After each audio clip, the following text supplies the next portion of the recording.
중국이 야심차게 공개한 첫 번째 항공모함 예어닝함이 훈련함에서 전투함으로 변선을 알리는 등 해군력을 과시하며 중국이 엄청난 호들갑을 떨고 있습니다. 불과 1년 만에 변신한 항모에 대해 자화자찬하며 미국에 필적할 해군력을 보유하게 됐다는 건데요. 그런데 결국 예어닝함이 거대한 고철 덩어리에 불과했다는 게 밝혀져 발칵 뒤집어졌다고 합니다. 심지어 중국 내에서조차 자원 낭비다라는 의견이 속출하며 비난이 쇄도하고 있다는데 자세히 알아보겠습니다. 중국의 첫 번째 항공모함 예어닝함이 최근 훈련함에서 전투함으로 변신했다는 소식을 알리며 대대적으로 오픈에 나섰습니다. 이를 두고 중국 언론에서는 1년 만에 전쟁을 할 수 있게 싹 다 바꿨다며 해상 시범 운항에 들어간 예어닝함을 선전하기에 바빴는데요. 중국 관영 글로벌타임스는 지난 1일 중국의 첫 항공모함 예어닝함이 1년간의 개조 작업을 마치고 해상 시범 운항에 들어갔다고 보도했습니다. 이 매체가 공개한 사진들은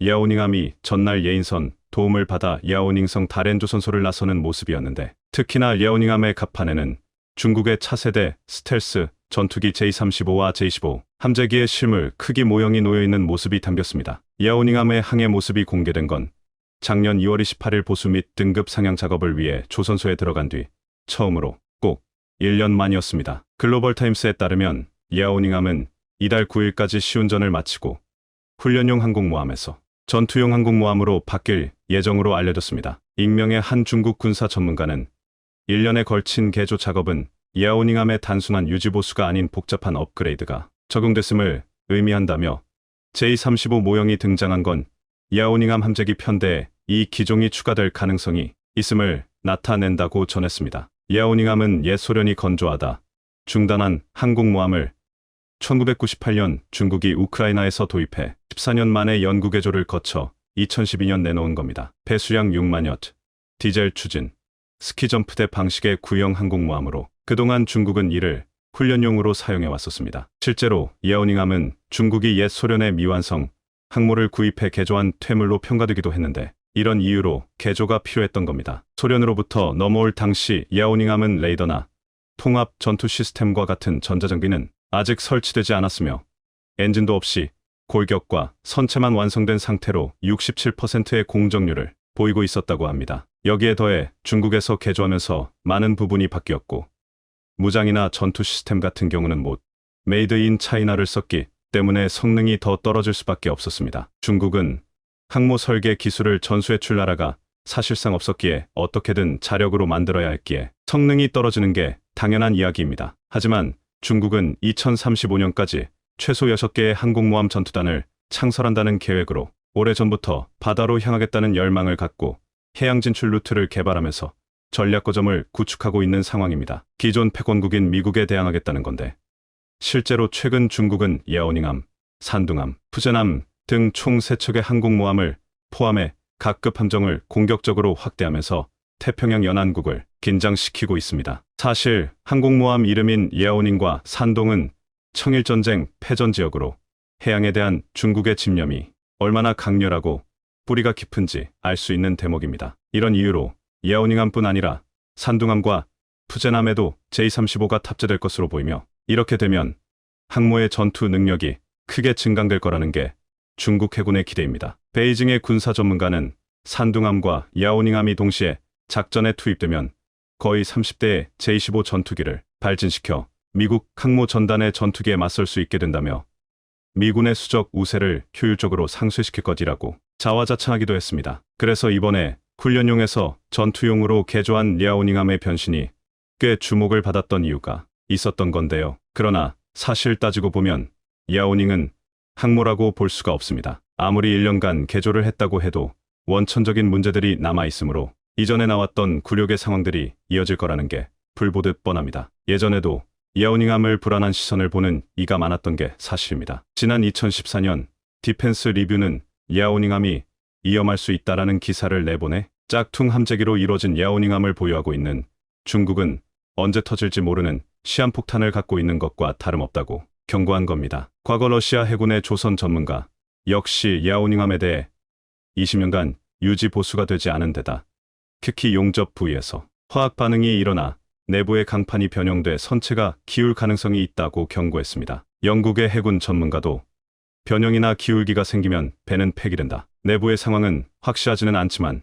야오닝 개장 속도가 빨랐던 건 인상 깊다며 우려스러운 시선을 보냈습니다. 이런 이유로 최근에 야오닝함이 훈련용에서 전투용으로 개조했다고 하더라도 현실적으로 훈련 항모 이상의 의미가 없다는 의견이 나옵니다. 전투기를 충분히 만지하기에는 금속 피호도가 심해 언제 또 불시의 사고가 발생할지 모르기 때문입니다. 그리고 야오닝함뿐 아니라 산둥함 역시 상황은 비슷해 보이는데 실제로 이들 항모가 함재기를 이륙시키는 방법은 스키점프대를 이용하는 구식 버전입니다. 이런 이유로 야오닝함과 산둥함은 당연히 이륙 중량이 현저히 떨어질 수밖에 없으며 그래서 활주로가 짧은 항모에서 오로지 스키점프대만 의존해 이륙해야 하는데요. 그렇게 하기 위해서는 자연스레 가벼워야 하는데 이러면 무장, 조기경보기 등 기타 최신식 전자기기들의 탑재를 줄여야 하고 적재 연료 또한 최대한 덜 실어야 하는 겁니다. 그런데 문제는 이렇게 무장과 연료를 적게 탑재하면 사실상 작전 반경도 현저히 줄어들게 되고 동시에 전투력 또한 뚝 떨어지게 됩니다. 중국의 항모가 빈 껍데기에 불과하다는 이야기들이 끊임없이 나오고 있는 이유들입니다. 반면에 미국의 항모는 시속 250km 이상으로 급가속하는 전자식 캐터필트 발사기를 사용해 함재기 이륙 중량이 45톤에 이르며 원거리 항해나 작전에 지장을 받을 일이 없습니다. 이와는 달리 산둥함의 경우 자체 연료로 항해할 수 있는 기간이 불과 15일밖에 되지 않는데 작전에 출력하는 기타 시간을 고려하면 실제 항해일은 일주일에 불과할 거라는 분석입니다. 반면에 야오닝함은 얼마 전 괌으로 원거리 항해에 나갔을 때 보급함에게 무려 4번이나 연료를 보급받고서야 중국으로 다시 돌아갈 수 있었다고 합니다. 이뿐 아니라 야오닝함과 산둥함의 하루 평균 전투기 출격 횟수는 제럴드 포드함의 7분의 1에도 못 미치는 20회 정도라고 합니다. 상황이 이런데도 중국은 미국을 금세 따라 잡을 수 있다며 호언장담하고 있지만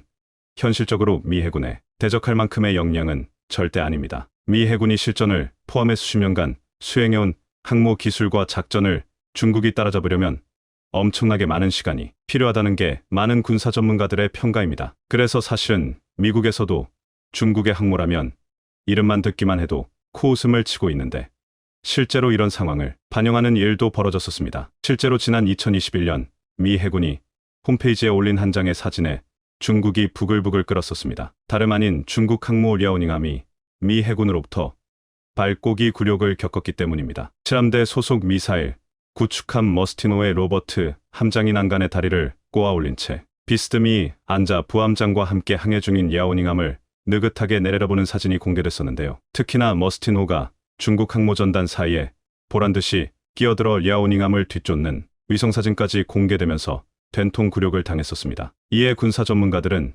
미 군함이 무인지경처럼 중국 항모전단에 끼어든 건 중국 군함이 항모를 보호할 능력이 없음을 보여주는 증거라고 분석했습니다. 실제로 해당 사진이 공개되자 제대로 지켜볼 가치도 없다는 거다. 미군 눈에는 랴오닝함이 앞에 지나가는 게 장난감으로 보이는 거다 등의 밀덕들의 반응이 이어졌습니다. 더구나 랴오닝함은 발고기 굴욕 당시 미국과 일본 군함에 사실상 포위당하면서 실전 능력에 심각한 문제가 제기되는 등 국제적 망신을 톡톡히 당했는데요. 상황이 이러자 당시 중국인들조차 비판적인 반응을 보이며 비난을 멈추지 않았습니다. 실제로 중국 네티즌들은 랴오닝함은 잠수할 수 있는 능력을 갖고 있다. 바다에서 갑판을 씻고 있는 중이다. 잠수함 운반선이지?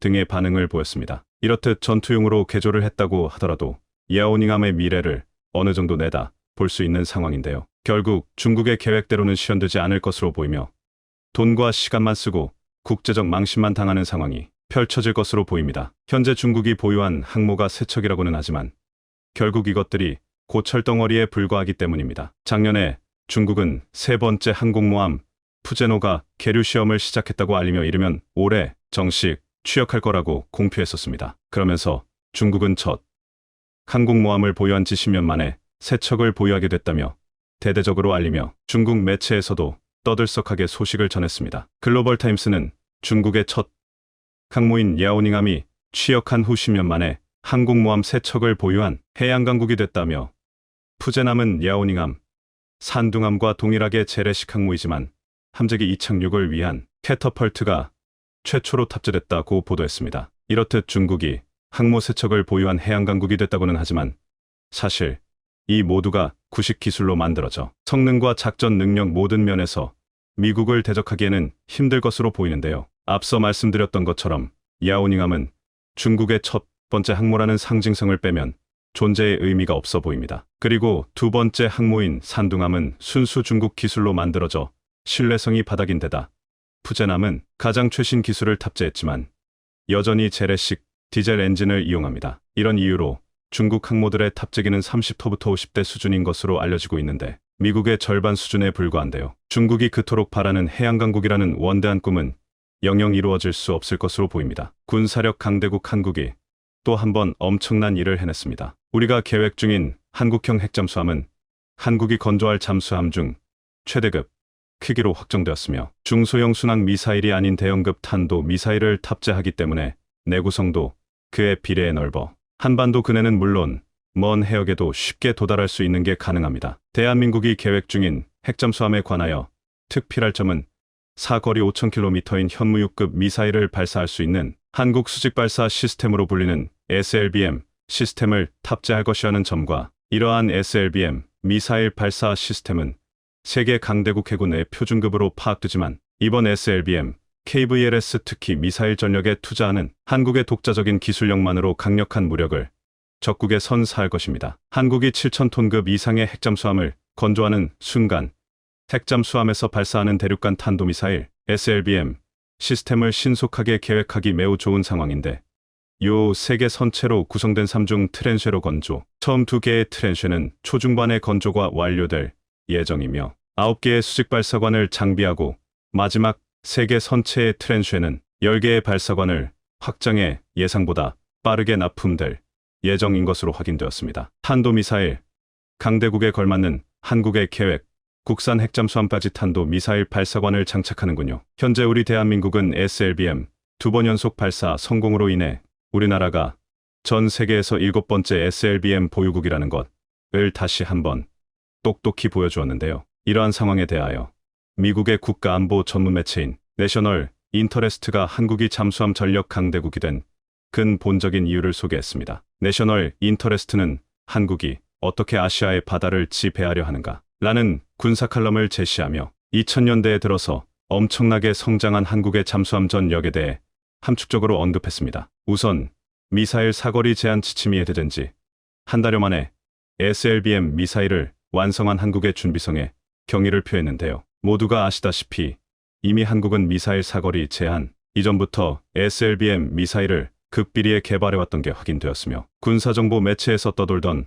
한국군 SLBM 미사일 보유설 이 기정사실화되었죠. 현무5 미사일부터 시작해 현무44 SLBM 미사일까지 한국이 극비리에 개발 중인 미사일은 한두 가지가 아니었다는 게 밝혀졌습니다. 지금 이 순간에도 연구진들의 노력으로 인해 최첨단 미사일들이 개발되고 있으며 대한민국의 영원한 자주국방에 큰 보탬이 돼주고 있죠. 한국이 SLBM 보유국이 된 것에 대해 가장 두려워하고 당황에 빠진 국가는 다름 아닌 일본과 중국인데요. 미국과 러시아에서도 중국과 일본 견제를 원하며 한국의 SLBM 보유를 암묵적으로 묵인하고 오히려 흐뭇하게 바라보기만 하니 더 이상 대한민국의 SLBM 미사일 보유를 막을 수 있는 국가는 세상에서 존재하지 않게 되었습니다. 또한 미국의 내셔널 인터레스트가 추가적으로 언급한 내용에 따르면 한국 해군의 잠수함 전력 성장률은 세계 최고 수준이라고 봐도 과언이 아니라고 밝혔는데요. 과거 20년 전만 하더라도 한국 해군이 보유했던 잠수함의 수량은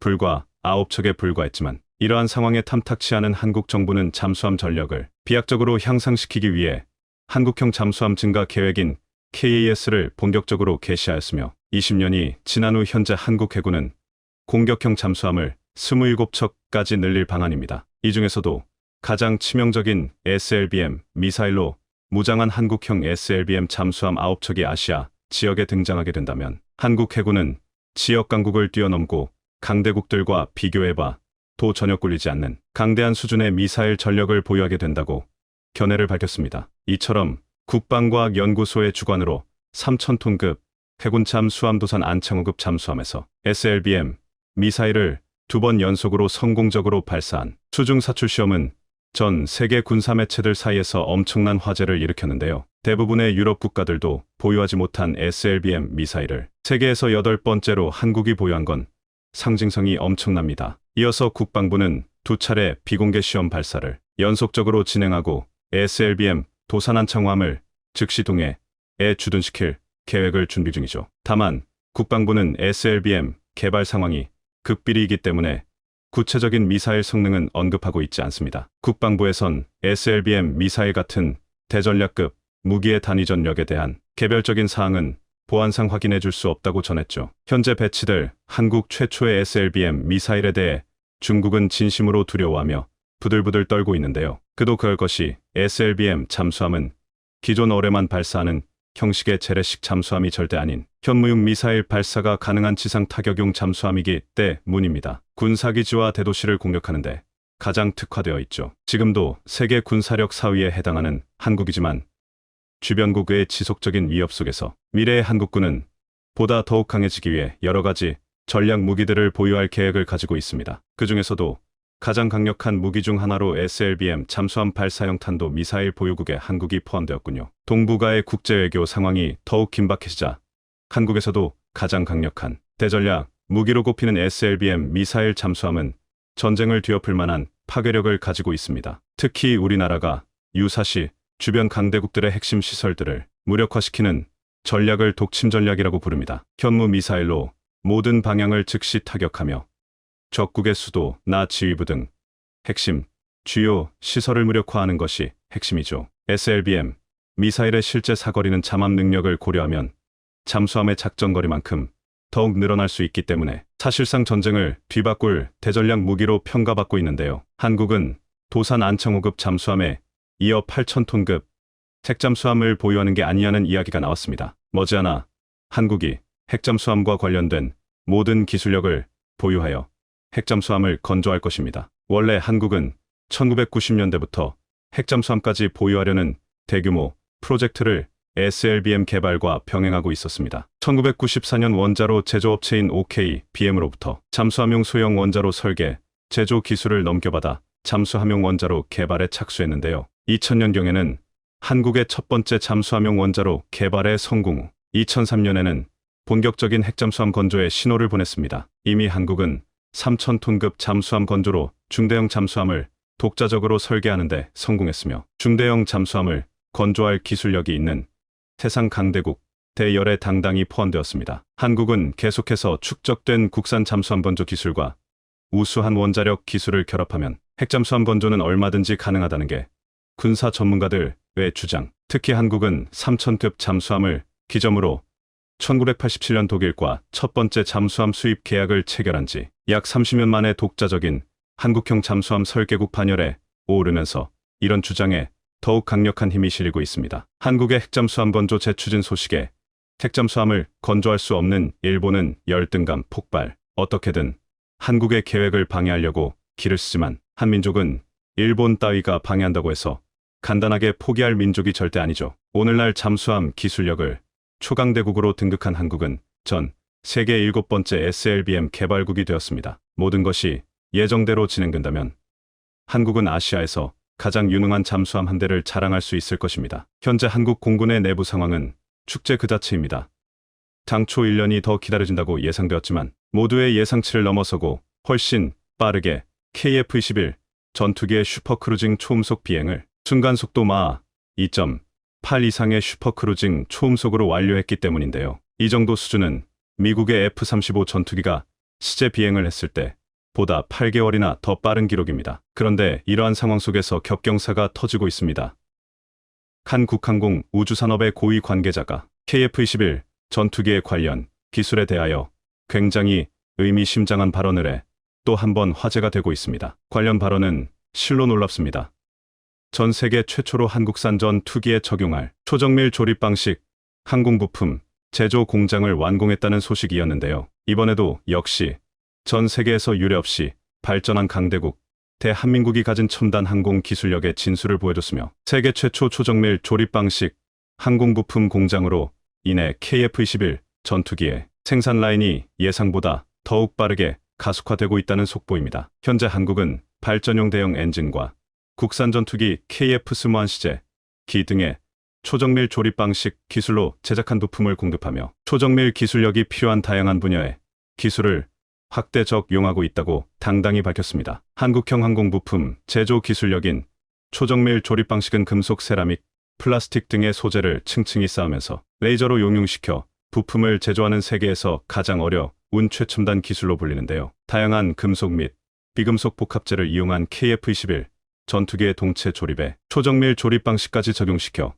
극한의 효율성을 보이게 되었습니다. 모두가 알다시피 이러한 기술력은 한국이 가진 최첨단 제조업을 기반으로 탄생했으며 전 세계 군사 언론들이 극찬하는 대한민국의 5차 제조 최첨단 조립 기술로 불리고 있는데요. 기존에 존재했던 일반적인 항공부품 가공 기술로 작업하기 매우 어려운 복잡한 설계도를 더욱 간단하게 구현할 수 있으며 KF-21 전투기의 부품 경량화와 획기적인 제조단가, 절감 제작기간 단축 등의 엄청난 장점으로 꼽히고 있습니다. KF-21 한 대에만 30만 개가 넘는 정밀 부품이 들어가기 때문에 초정밀 조립 방식의 혁신성은 더욱 빛을 발하게 될 것이며 정밀 조립 분야인 항공부품 분야에서 훌륭한 성능 대비 높은 가성비를 대폭적으로 향상시킬 수 있는 유일한 방법이죠. 이로써 한국은 세계 최초로 유일하게 금속 소재별 초정밀 조립 방식 공정을 항공부품에 적용시킨 역량을 보유하게 됐다며 기존 발전용 부품 제작뿐만 아니라 항공방위산업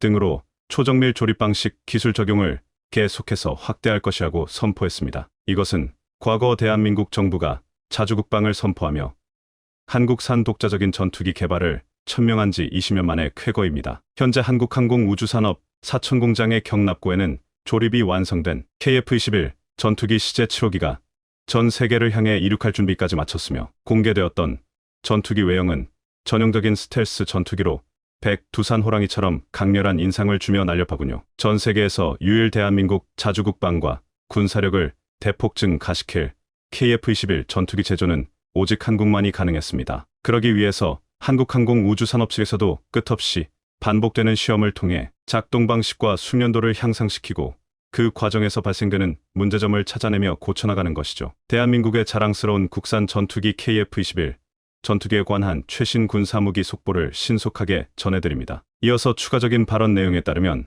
최초로 개발하는 KF-21 보람의 블록원이 비록 세미 스텔스 형태인 4.5세대여도 우리나라에게 가장 뜻깊은 이유는 바로 국산 전투기 플랫폼이기 때문이라고 밝혔는데요. 관계자의 발언에 따르면 국산 전투기 플랫폼은 외국산 부품들을 사용한 무기와 달리 다른 국가의 간섭을 절대 받지 않습니다. 어떠한 미사일 체계, 무기를 탑재하건 어떠한 방식의 개량을 하건 과거처럼 승인 도장을 일일이 받지 않아도 되는 것이죠. 이처럼 관계자분의 발언대로 독자적인 전투기 플랫폼을 갖춘 나라가 전 세계적으로 손에 꼽히는 건 모두가 아시는 사실일 것입니다. 사실 1990년대 이후 인도와 터키, 인도네시아 등 4.5세대급 이상의 국산 전투기를 설계하고 생산을 계획한 국가들 중에서 한국처럼 전투기의 실물을 세계에 당당히 보여준 국가는 단 하나도 없었던 게 사실입니다. 대한민국 세계 3위 수준의 첨단 제조업 기술력이 항공 기체 조립 기술에도 어마어마한 영향을 주었다는 게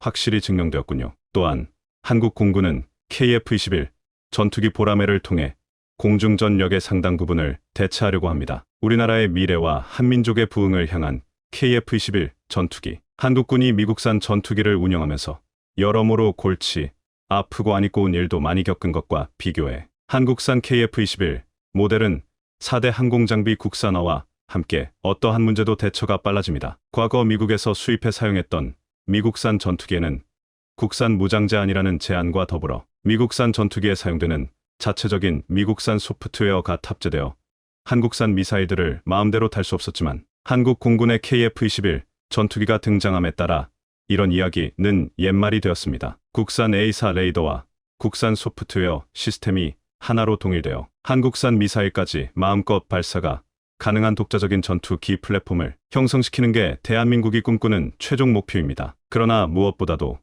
전투기 개발 능력과 동시에 생산 능력까지 모두 갖춰야 비로소 국산 전투기 제조국이라 부를 수 있는데요. 러시아처럼 수-57 전투기를 개발했지만 아직까지도 생산량이 10대를 넘기지 못한 것을 보면 최첨단 전투기 개발은 물론 생산 능력까지 모두 갖추는 건 정말로 쉬운 일이 아니라는 것을 알 수 있습니다. 하지만 다행히도 우리나라는 전투기 생산 능력에 큰 차질을 빚지 않고 있는 게 확인되었습니다. 이처럼 KF-21 생산의 어려움으로 알려졌던 이슈들은 국내 기술 확보와 자체 개발 역량 강화를 통해 하나씩 극복해 나가고 있습니다. 또한 KF-21 전투기의 부품 기술력에 대해 한국항공우주산업은 국산화율이 무려 90%를 달성했다고 발표했습니다. 5년 전 우리나라 항공산업 분야의 국산화율이 40% 정도였던 것을 감안하면 놀라운 속도로 기술 발전이 진행된 것이죠. 한국산 전투기 조립 기술력은 놀라울 정도로 빠르게 성장하며 전 세계 국가들과 비교해도 압도적인 정밀성과 성능을 보유해 미국의 거대 항공우주기업인 로키드마틴마저도 한국산 파스 기술을 둘러보고는 굉장히 수준 높은 한국의 항공조립 기술력을 진심으로 극찬했다고 알려졌는데요. 과거 군사 전문가들의 지적으로 KF-21 전투기가 미국처럼 대량으로 양산되기 위해서 차세대 제조 기술력이 반드시 포함되어야 한다고 했지만 그간 꾸준히 발전되었던 한국의 첨단 제조업 기술력이 하나의 형태로 합치되면서 KF-21에 관해 조금이라도 남아있던 우려까지 말끔히 씻어내는 데 성공했습니다. 이어서 폴란드에 FA-50 18대 수출 계약을 추가로 체결했다는 소식도 들려왔는데요. 정부와 방산업계에 따라 카이는 영국 정부로부터 오는 9월 FA-50 18대 한화로 1조 1천억 원 규모의 수출 우선 협상 대상자로 선정될 것이 유력하다는 내용을 전달했습니다. FA-50 수입을 확정지으면서 동남아시아 여러 국가들은 한국 무기에 대한 관심이 늘어났습니다. 특히 중국이 남중국해는 물론이고 임금 국가의 항우와 전투기 부대를 추격하는 모습을 보이며 위협하는 일이 빈번해지자 이에 맞설 만한 강력한 무기가 필요해진 여러 국가들은 한국을 주시하게 되었죠. 이번 공격기 사업은 중국과 상대했을 때 무력 충돌에서 우위를 점할 수 있는 확실한 제품 구입이 필요했고 제품으로 FA-50이 가장 유력한 후보였던 것인데요. 그러나 이것이 선택의 전부는 아니었습니다. 인도네시아의 분담금을 대신 지급하는 것은 물론이고 인도네시아가 지금까지 지불한 금액도 분할해서 지불하겠다는 것입니다. 프랑스 라팔 전투기와 미국 전투기에 욕심을 보이는 인도네시아 대신 영국과 그 자리에 들어와 KF-21을 먼저 도입하겠다고 나선 것이죠. FA-50과 KF-21을 동시에 구입해 동남아시아 최강 공군 병력을 구성하겠다는 야심에서 이번 선택이 이루어진 것이라 할 수 있는데요. 한국 정부 입장에서도 다른 국가들이 인도네시아 대신 분담금을 지불해주겠다고 나서면 너무나도 좋은 일입니다. 이미 인도네시아가 갚겠다고 얘기한 미납금이 8천억 원에 이를 정도로 한국 정부의 골머리를 앓게 만들었기 때문인데요. 이 소식이 영국 언론을 통해 공개되면서 인도네시아 역시 한국이 생각하는 계획을 알게 되면서 크게 놀랐다고 합니다. 그동안 어떻게 해서든 분담금 액수를 줄이려던 인도네시아 정부의 계획이 뜻하지 않은 방해를 받은 것이며 한국에게 혼란을 주었던 인도네시아 대신 다른 국가들이 약속을 지킨다면 한국도 이득을 보게 됩니다. 인도네시아 대통령은 이번 소식에 당했다는 반응을 보이며 한국이 이번 행위에 대해 협정 위반이라는 반응을 보였다고 하는데요. 영국 언론은 애초부터 인도네시아가 미납금을 성실하게 갚았으면 사업에 뛰어들 이유도 없었을 것이라는 말을 남기며 인도네시아를 자극하는 발언을 했다고 합니다. 오히려 다른 국가들은 한국 KF-21을 구매 가져올 수 있어서 인도네시아에게 감사하다는 반응을 남겼다고 하는데요. 이러한 상황 속에서 한국은 KF-21 전투기의 슈퍼크루징 초음속 비행 이착륙 영상을 본격적으로 공개한 가운데 한국인의 놀라운 저력으로 세계 1위가 된 기업이 외신의 주목을 받고 있습니다. 미국 시장에서 45% 점유율로 압도적 1위로 올라섰고 저 멀리 아프리카 세네갈의 미래를 받고 극찬을 듣고 있는 상태입니다. 이는 최근 HMM 인수 도전과 함께 과거 스토리가 언급되고 있는데 한국 기업이 1위가 될 수밖에 없었던 놀라운 이유 살펴보겠습니다. 국내 최대 컨테이너 선사인 HMM 인수전이 세계 그룹으로 좁혀졌습니다. 해외 선사인 하팡로이드가 배제되면서 동원그룹, 하림그룹, LX그룹이 경쟁을 하는 상황입니다. 애초 하팡로이드의 탈락은 어느 정도 예견돼 있었는데 해운업이 국가기관 산업인 만큼 해외 기업에 매각하는 것은 적절치 못하다는 판단이 있었기 때문입니다. 중견기업 세 곳 모두 HMM과의 합병을 통해 시너지를 기대하고 있습니다. HMM의 올 상반기 기준 자산은 26조 원 정도로 LX 8조, 동원 7조, 하림 13조 3개 회사보다 큰 자산을 보유하고 있습니다. 특히 2017년 인수한 육상물류 부문의 동원 익스프레스와 항만운영사인 동원 부산 컨테이너를 보유 중인 동원 그룹은 HMM 인수를 통해 육상과 해상을 연결하는 종합물류 기업으로 성장을 꿈꾸고 있습니다. 동원은 그간 공격적인 M&A로 사세를 확장해왔습니다. 시너지를 발휘할 만한 유망 기업을 포섭해왔고 이번 HMM 인수전 또한 마찬가지라는 분석입니다. 이 과정에서 동원의 성장 스토리가 주목을 받고 있습니다. 세계 1위가 된 배경이 알려지기 시작했기 때문입니다. 동원 산업 창업자는 고등학교 시절 자원의 보고인 바다를 개척해야 한다. 는 선생님의 말을 듣고 부산 수산대로 진학한 바 있습니다. 김 회장은 1958년 우리나라가 처음으로 원양어업을 시작할 때 죽어도 좋다는 각서를 쓴 채 첫 원양어선인 진화포에 승선할 수 있었습니다. 그리고 3년 만에 진화미호 선장으로 파격적인 승진을 했는데 이는 다른 배보다 빨리 만선을 기록했기 때문입니다. 그때부터 업계에선 김 회장을 참치 잘 잡는 선장으로 소문이 났습니다. 그렇게 7년간 배를 타고 지구 200바퀴 거리를 돌았다고 합니다. 1960년대 이전까지 한국 선박들은 제주도 인근을 못 벗어났는데 김 회장은 지도를 거꾸로 보며 한국은 전 세계로 뻗어나갈 수 있는 가장 좋은 조건을 가진 나라라고 생각해 사업을 시작했다.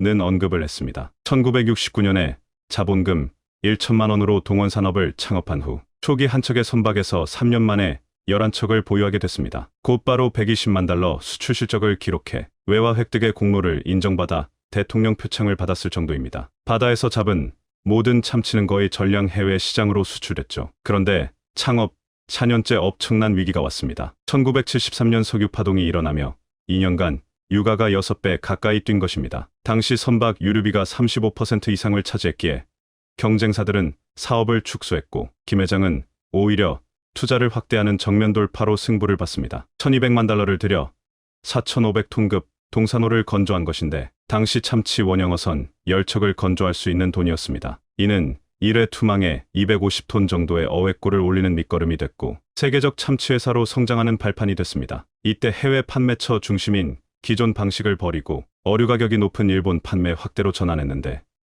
명하 50도 이하 금속 냉동 시스템을 도입해 먼 바다에서 잡은 물고기를 가져올 수 있었습니다. 처음 배를 탔을 때는 일본이 쓰다 버린 배를 이용해야 했고 외국에 나가서도 홀대 받는 등 억울한 일이 많았지만 이를 이겨냈습니다. 우리는 자원이 없는 나라지만 바다 대척을 통해 일어설 수 있다는 확신이 있었다며 1970년대에 30여 척의 원형어선으로 연간 10만 톤의 어획량을 자랑하는 세계 최대 수산업체로 성장했습니다. 그리고 1982년에는 참치가공 사업으로 확대해 캔 참치를 국내에서도 소비시킬 수 있는 길이 열렸습니다. 그 후 대대적인 광고로 국내 시장 70%를 장악했던 상황입니다. 고기가 귀하던 시절 참치는 새로운 단백질 공급원이었죠. 그렇게 동원산업은 누적 65억 개 이상의 참치캔을 팔았는데 일렬로 늘어놓으면 지구를 14바퀴나 돌 수 있는 거리입니다. 회사 설립 이후 한 해도 적자를 낸 적이 없다는 점은 지난 50년간의 노력이 묻어나는 대목입니다. 동원은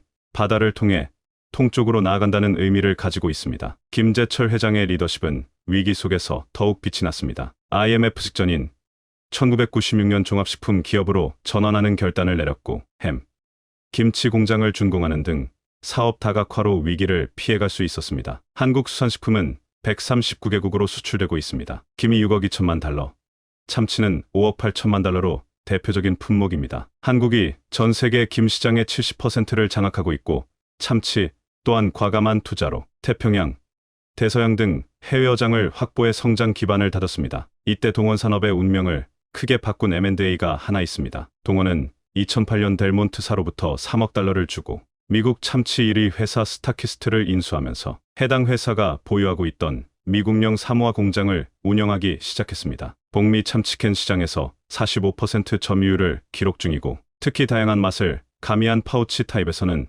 84%를 차지하던 회사입니다. 이는 캔보다 마진이 더 좋은 편입니다. 이로 인해 동원산업은 글로벌 참치 시장을 이끄는 리딩 기업으로 선정됐죠. 스타키스트 인수 때 너무 비싼 값을 준 것 아니냐는 우려도 적지 않았습니다. 당시 금융위기까지 덮치며 스타키스트가 실적을 잘 내지 못하던 때였는데 동원그룹 품에 안긴 후 곧 효자 업체로 자리매김한 바 있습니다. 곧바로 계열사 중 가장 많이 이익을 낸 회사로 이름을 올렸던 것입니다. 동원이 스타키스트 인력을 재배치하고 공정 효율을 높이는 퉁 원가 절감에 주력한 것이 효과를 봤다는 설명입니다. 동원그룹과 스타키스트는 M&A 이전부터 오랜 협력 관계를 구축하고 있었습니다. 스타키스트는 미국에서 참치캔 수요가 급증하던 1963년 남태평양의 미국령 사모아 섬에 참치캔 공장을 세웠고 1960년대 동원은 여기에 참치를 납품하며 인연을 맺기 시작했던 것입니다. 이는 1982년 국내 최초 참치 통조림을 생산하는데도 적잖은 영향을 미쳤습니다. 인수 전부터 이 회사에 대한 이해도가 상당히 높았던 상황입니다. 적자에 허덕이던 기업이 갑자기 흑자로 전환되자 미국은 충격에 빠졌습니다. 이에 미국은 가격 담합을 했다며 분풀이를 했습니다. 결국 동원은 1200억 원의 과징금을 부과받아야 했습니다. 2019년 말 이런 악재를 떨쳐낸 후 다시 동원산업의 주력 회사로 활약했죠. 미국과 남미 시장에 걸쳐 180개 업체에 제품을 공급하는 등 탄탄한 유통망을 확보하게 된 상태입니다. 세계 최대 원어 처리 능력을 자랑하는 사모아 공장에는 현지인을 포함 3,100명이 일하고 있습니다. 이는 사모아에서 가장 큰 민간 고용주 중 하나가 된 상태인데 지역 경제를 먹여 살린다 해도 과언이 아닙니다. 게다가 코로나 팬데믹 발발 당시 사재기 열풍이 일면서 스타키스트 참치 상품 매출이 치솟기도 했습니다. 그런데 이와 비슷한 판단으로 반전을 일으킨 곳이 바로 세네갈입니다. 동원산업은 2011년 세네갈 참치 가공회사 스카사를 인수한 바 있습니다. 세네갈은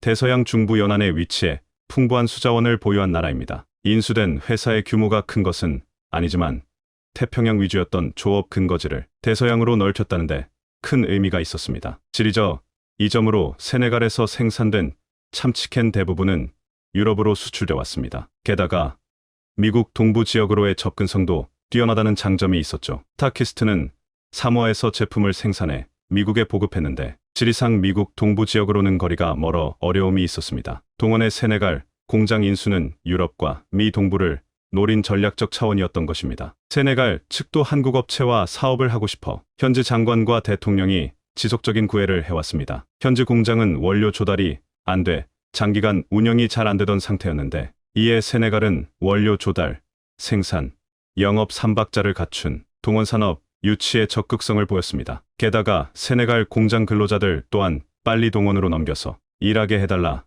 며 데모까지 했던 것으로 나타났습니다. 결국 해당 회사는 54억 원의 동원산업 품에 안겼고 2013년 340억 원을 투자해 공장을 크게 확장하기도 했습니다. 이때 동원그룹 회장은 세네갈 정부로부터 국가공로 훈장을 받았습니다. 세네갈 수산업 및 식품산업 발전을 이끌었고 지속적인 투자로 고용 창출 및 경제 발전에 든든한 초석을 마련했다는 평가를 들었던 것입니다. 세네갈에서 어업은 60만 명이 일하는 주력 사업입니다. 그런데 현지 기업 스카사는 어업의 고부가 가치화를 선도하는 회사라 세네갈 정부도 이 회사를 살리는 것을 최우선으로 했을 정도입니다. 2015년 세네갈 대통령이 한국을 방문했을 때 김재철 회장을 따로 만났던 이유입니다. 하지만 세네갈 공장의 생산성은 한국의 24%에 불과할 정도로 낮았습니다. 동원 직원이 파견돼 조사했더니 참치 가공 품질이 낮아 바이어들이 떠나갔고 매출이 줄면서 공장 운영이 더 어려워지는 악순환이 이어졌다고 설명했죠. 정시 출근이 지켜지지 않고 무단결근도 빈번했는데 직원들의 근태가 엉망인 상황에서 품질을 끌어올릴 수도 없었습니다. 결국 스카사는 6개월간 공장 문을 닫고 재정비를 실시했습니다. 이때 2016년 삼성전자 동아프리카 지사장을 대표로 영입하기도 했죠. 동원은 스카사 직원들의 실적을 계량화하고 우수 직원을 상급 노동자로 지정해 별도 인센티브를 주는 방식으로 변화를 줬습니다. 실적이 뛰어난 직원 급여는 평균의 2배를 넘어섰죠. 복지도 개선했는데 200원 정도의 상징적인 가격만 받고 조식과 중식을 제공했으며 출퇴근 버스도 운행하기 시작했습니다. 두 가지 모두 세네갈에서 최초로 도입된 직원 복지였던 상황입니다. 그 후 스카사 실적은 흑자로 전환되며 급성장을 했습니다. 600명인 직원들도 크게 늘어났는데 세네갈 기업으로는 드물게 이교대 방식으로 야간 작업도 진행하고 있습니다. 이런 노력으로 생산성이 2배 가까이 증가했고 이직률은 사실상 제로가 됐습니다. 이제 스카사는 세네갈에서 손꼽힐 정도로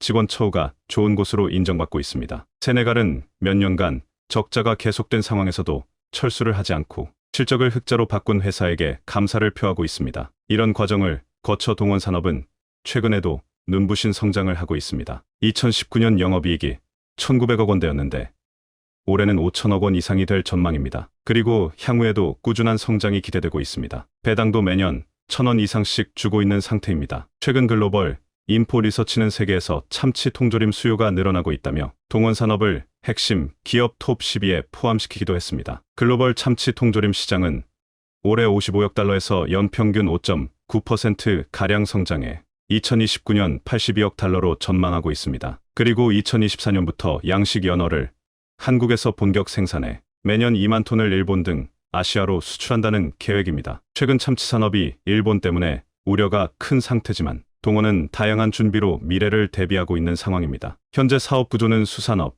유통업, 물류업 등으로 짜여져 있습니다. 참치가 주력일 때만 해도 국제 참치 가격과 선박 연료에 영향을 주는 국제유가가 회사 실적을 크게 좌우했지만 이제는 HMM 인수에 뛰어들었을 정도로 다양한 사업에서 자신감을 얻고 있습니다. 이는 한국인들의 위기 대처 능력을 보여주는 사례로 꼽히고 있습니다. 최근 세계 경제가 어렵지만 한국 기업들의 도전은 멈추지 않기를 바랍니다.